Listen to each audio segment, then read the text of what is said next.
A ver, vamos a meternos de lleno en esto.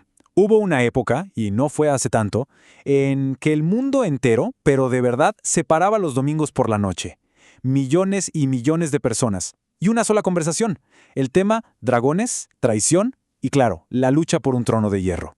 Hoy vamos a desmenuzar cómo es que Game of Thrones pasó de ser esa saga de libros que todos consideraban infilmable a convertirse en un fenómeno cultural que literalmente redefinió la televisión.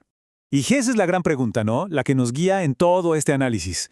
En plena era de, no sé, de escepticismo, de tanta tecnología, ¿cómo es que una fantasía medieval, así de épica, logró atrapar la imaginación de todo el planeta de una forma tan profunda? Créanme, la respuesta va mucho más allá de simplemente dragones. Para entender su impacto, lo primero es verlo como lo que realmente fue, el último gran evento de la cultura televisiva masiva. Ese momento en el que daba igual dónde estuvieras porque una parte enorme del mundo estaba compartiendo exactamente la misma experiencia al mismo tiempo. Todo esto empezó curiosamente por una frustración.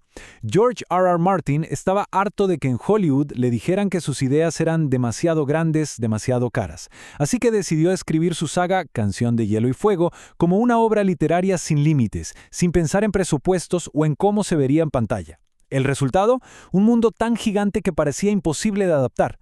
Y fue justo ese desafío el que obligó a la televisión a dar un salto y reinventarse. Y vaya que se reinventó.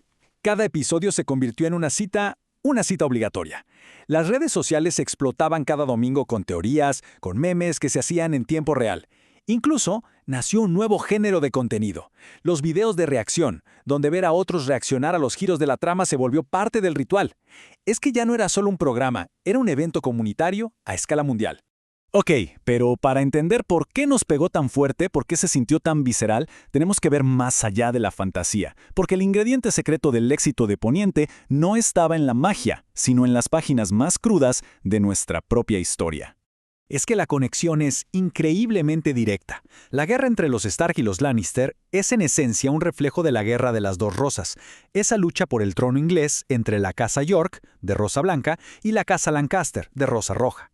Y ese muro imponente tampoco salió de la nada. Está inspirado en el muro de Adriano, esa cicatriz de piedra que los romanos construyeron para mantener a raya a las tribus del norte. Esta base histórica le dio a la fantasía un peso, una autenticidad que se sentía real. Y esta frase lo resume perfectamente.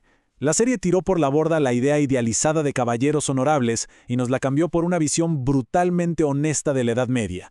Un pantano de ambición, traición y política sucia. Nos mostró que el poder no se gana con honor, sino con estrategia y, muy a menudo, con crueldad. Ese realismo tan cínico fue como un imán para la audiencia moderna. Claro, una buena historia necesita un mundo que se sienta de verdad, y ese fue el siguiente pilar, el esfuerzo titánico para construir Poniente con un nivel de detalle y una escala que, hasta ese momento, solo veíamos en el cine. Pensemos en esto un segundo. No se limitaron a inventar palabras que sonaran raras. No. Contrataron a un lingüista profesional para crear idiomas funcionales desde cero. El Dothraki y el Alto Valirio tienen su propia gramática, su sintaxis, miles de palabras.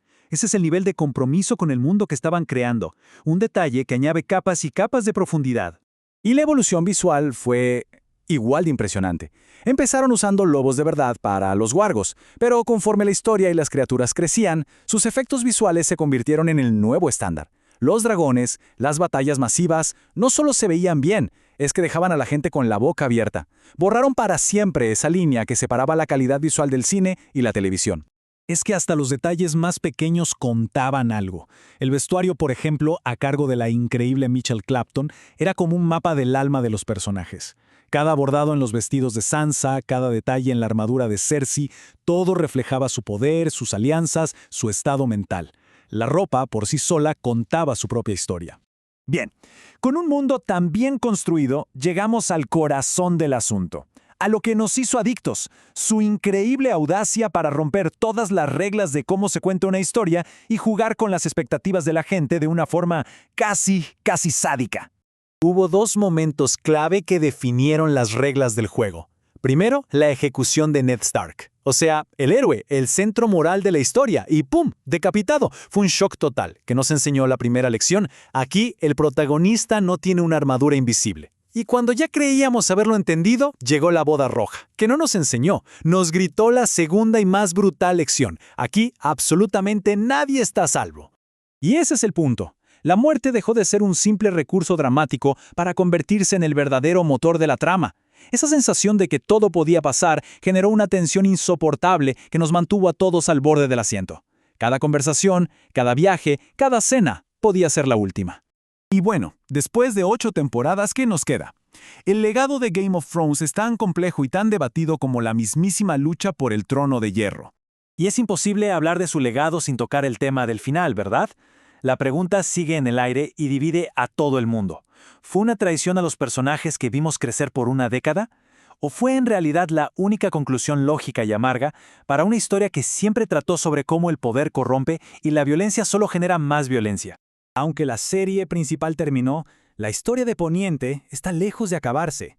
El éxito de la precuela, La Casa del Dragón, demuestra que el interés por este mundo sigue intacto. Pero quizás el impacto más profundo de Game of Thrones fue en la industria misma. Fue como el último gran hit de la televisión tradicional, la última vez que una serie de cable dominó la conversación de esa manera. Y tal vez, solo tal vez, ese es su legado más profundo. Más allá de dragones y traiciones, Game of Thrones fue la última gran fogata global alrededor de la cual nos sentamos todos a escuchar una historia. Nos guste o no su final, fue la última vez que el mundo entero compartió un mismo relato, al mismo tiempo. Y eso nos deja con una pregunta bastante inquietante.